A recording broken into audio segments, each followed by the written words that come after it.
How to protect your home from Medicaid estate recovery. Did you know Medicaid could take your home to recover nursing home costs even after you're gone? In this video, I'm going to show you exactly what Medicaid estate recovery is, who it affects, and the proven strategies you can use right now to protect your home from being taken by the state. I'm attorney Aaron Miller, and about 15 years ago, I saw how tough it is for families when they lose control of their assets, so I decided to dedicate my career to helping people plan and protect their future. If you'd like to speak with a trusted attorney, give us a call today at 214-292-4225 for a consultation. Now let me tell you about a situation I see a lot. A family comes to me after their mother passes away, and she spent her last few years in a nursing home, and Medicaid covered the cost because she couldn't afford it on her own.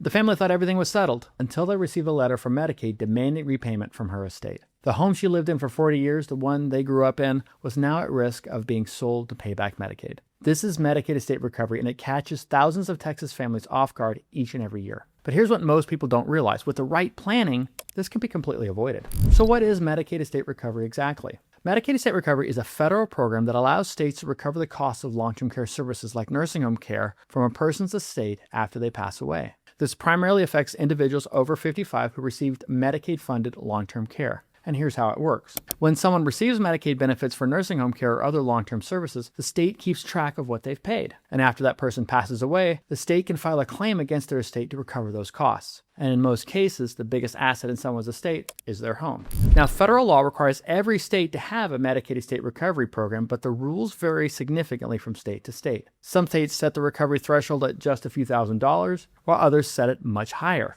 In Texas, the state can pursue recovery regardless of the estate's value, which means your home is always at risk if proper planning isn't in place. The key thing to understand is this: Medicaid estate recovery isn't designed to punish anyone. It's simply the government trying to recoup the costs of care that they provided. But for families who didn't plan ahead, it can feel devastating to lose a home that holds decades of memories. How can you avoid Medicaid estate recovery? There are several legal strategies to help protect your home and keep it in your family. Here are some of the most effective ones. First, in Texas, one of the most effective and simplest tools is something called a ladybird deed, or you could also use a transfer on death deed. These are two different legal tools that accomplish the same goal. They allow you to keep full control of your home while you're alive, but automatically transfer you to your chosen beneficiaries when you pass away. It goes outside of the probate process, and therefore in Texas, it goes outside of Medicaid estate recovery. Because the home transfers instantly at death, it never becomes part of your probate estate, which means, again, in Texas, Medicaid has nothing to recover against. For many Texas families, this is the easiest and most cost-effective way to protect their home.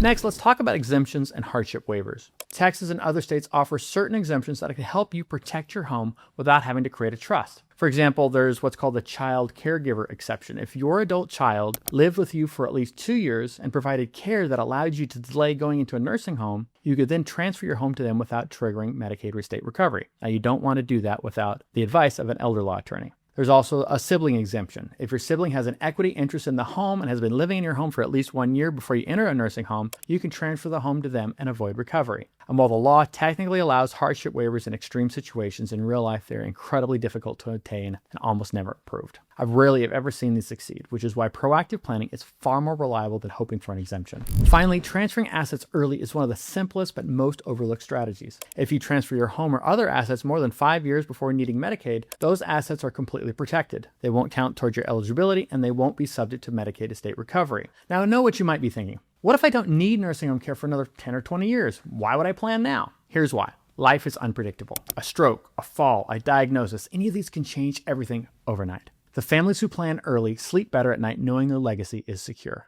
What legal tools can help protect your estate? Protecting your home is usually the first step, but good Medicaid planning looks at your whole financial picture. That can include how your accounts are titled, who you name as beneficiaries, and how your income is structured. Retirement accounts are one area that often surprises families. While many of these accounts pass directly to beneficiaries and avoid probate, they can still affect Medicaid eligibility if they aren't set up carefully. In Texas, accounts that are already paying required minimum distributions, RMDs, usually aren't counted, while accounts that aren't paying RMDs, like Ross or accounts owned by someone too young for RMDs, may need some extra planning.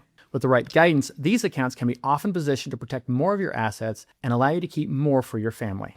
Understanding these strategies is one thing, but the timing of your planning makes a huge difference. That's why it's important to know the difference between planning well before you ever need care and trying to make changes after a crisis hits. What's the difference between pre-planning and post-planning? The earlier you plan, the more options that you have. Pre-planning, which means starting years before you ever need care, gives you the most flexibility and strongest protections. You can transfer assets outside the look-back period, take advantage of exemptions, and set up strategies for both you and your spouse without worrying about penalties. But what if a loved one is already in a nursing home? Is it too late? Not at all. Even in crisis situations, much can still be done. For married couples, we can often protect most of the assets, while for a single person, we can protect about half that can be typically safeguarded. Pre-planning is still better because it helps protect both spouses and avoids complications if the well spouse later needs care. The bottom line is this: Medicaid estate recovery is complex. The rules vary by state, timing is critical, and one misstep can cost your family tens or even hundreds of thousands of dollars. This isn't something you want to figure out on your own or with a one-size-fits-all template you found online. Working with an experienced elder law attorney can give you a tailored plan that protects your family and your legacy.